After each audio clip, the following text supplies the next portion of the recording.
I got my pea coat on, but I'm not on a boat, guys. Today's video is coming up in a little bit, and it's gonna be about Twitter and how you can optimize your banner, your profile pic, your what else?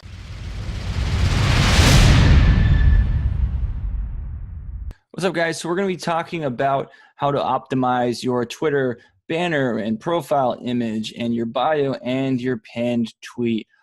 This is kind of a spin-off of the Twitter Smarter chat that was today, where we kind of went through all of this and talked about this. So I want to give you some of my advice as well as some of the advice that I heard in the Twitter Smarter chat. So overall, let's talk about just the overall look of your profile page and whatnot. This is where, if you tweet something great or provide that value somewhere on Twitter, you're going to get a lot of people, like even more probably than your followers, coming to your page and looking at, hey, what's this guy about? What's this gal about? So have an overall feel and look, that brand identity that you have. Make sure that really shows here. For mine here, you can kind of tell right away. I might joke around a little bit. I got this little dancing guy here. I got other emojis. I look friendly here and whatnot. I got the brighter pictures here, the hashtag. It looks very social media-like. So just give those vibes of what your brand is, overall, right? When people get to your page, they know, hey, is this guy professional, or what's his niche or whatnot.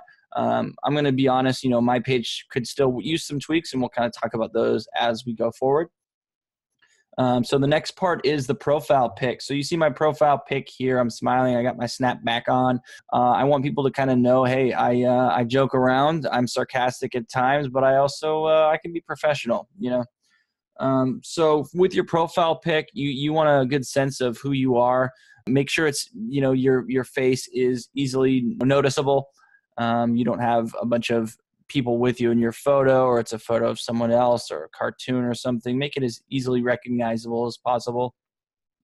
I still think mine could be a little bit better. I'm smiling. I'm kind of looking to the side. It's not really face on picture of me. So it could be a little bit better, but I still think if people see me, in public or whatnot, they're going to be able to notice me from this image, which is great. And that's kind of what you want to go for. All right, guys, the next part, we're going to talk about the bio down here. So looking at the bio, you want to definitely have your niche, what you're involved with. So mine, I say edutainer, mixing education with entertainment, speaker, motivator, and then a little bit about what I'm doing, with the 90 videos, 90 days. That's kind of like my niche, what I'm doing right now, as well as I have a little call to action there. Watch my latest video. And one cool thing to know about the bio is, if you can see here, you can link the URL down here. So you can have actually two links on the side page of your profile. You can have that guy there and this one here. This one here goes to my latest video that I put out, and this one here just goes to my overall channel. So it's a really cool thing to know. You can have those extra URLs thrown in there, as well as you can have clickable hashtags as well. And you can have accounts that you can click on too as well. So if I have another brand account, maybe associated with my name, like I'm in part of a podcast or a Twitter chat, or something there, I can have those tagged in there.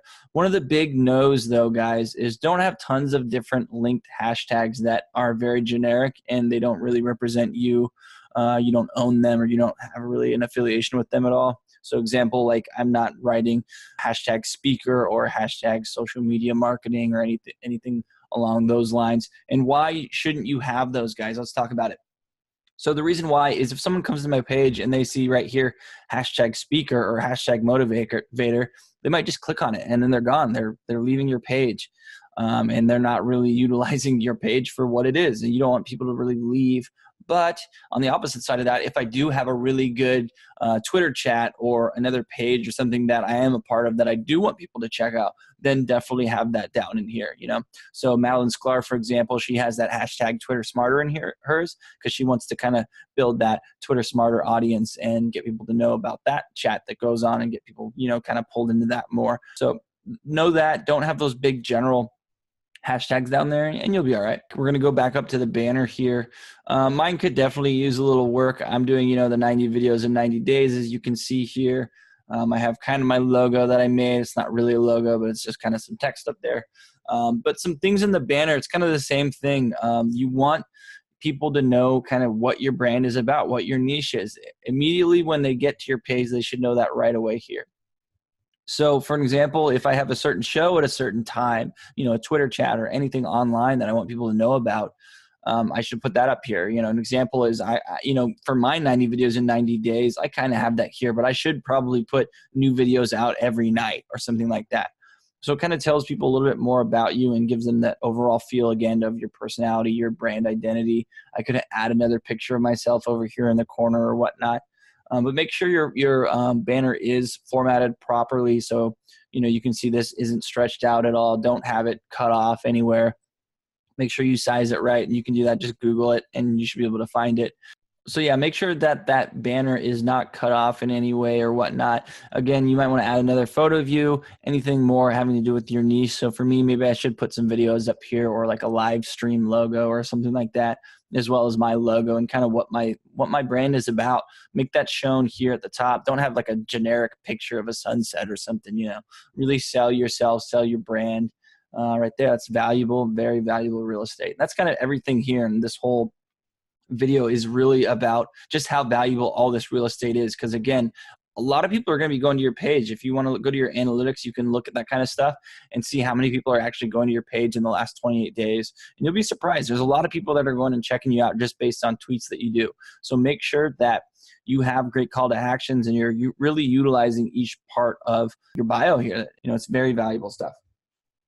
So the other thing I wanted to talk about, and one of the things that Madeline Sklar I noticed utilized, so I started utilizing it as well, is your name down here. So if I go to edit profile right away, you can actually change this name as often as you want, really.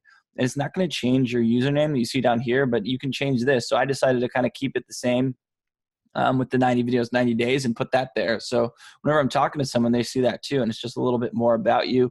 You know, you can throw a little emoji in there. I think emojis always help. So I highly recommend throw some relevant emojis down there as well. But yeah, add a little bit more to that name there. That again it's valuable bio space. You might run out of space here and then you can throw it up in your name there. And that's a great spot to just add a little bit more about you to showcase what you're about, and people can see that and they'll just get a little bit more about you. And that's everywhere. You know, if I'm tweeting, you know, on the feed, people are seeing that and they're seeing that name. So it's really good. It's just a quick way to add your niche instantly in there, or your little story or whatnot. Like mine's the 90 vids, 90 days.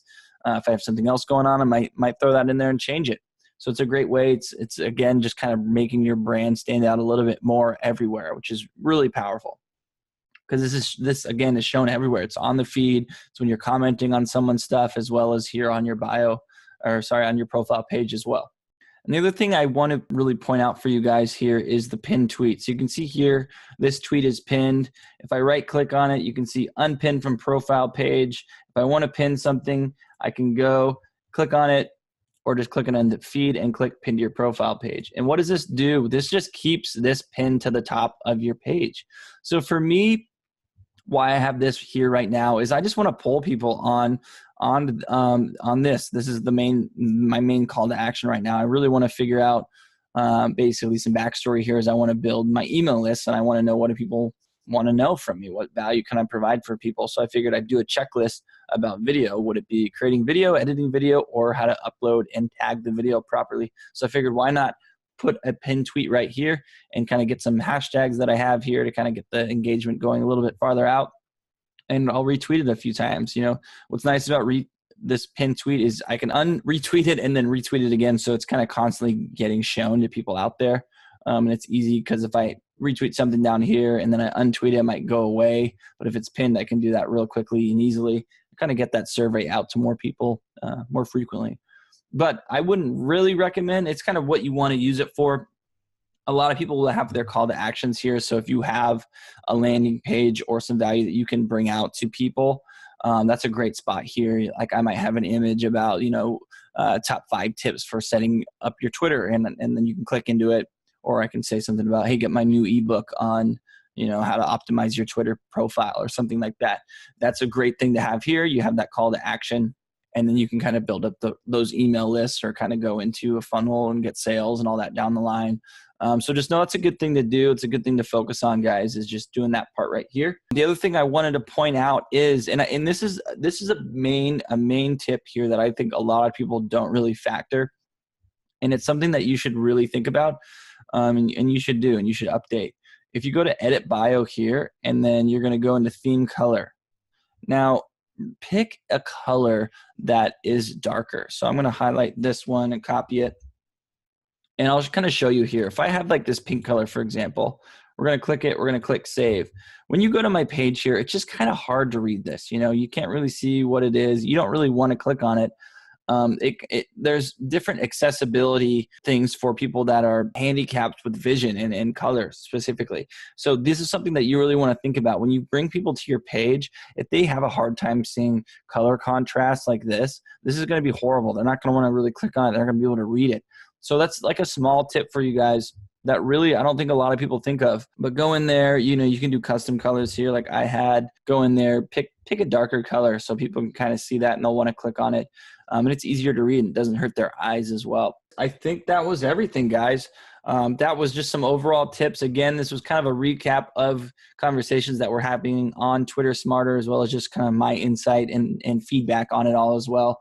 I hope this video really helps you guys out. If you need any other help with Twitter or any other social media questions, feel free to comment below and let me know, and I'll get those answered for you.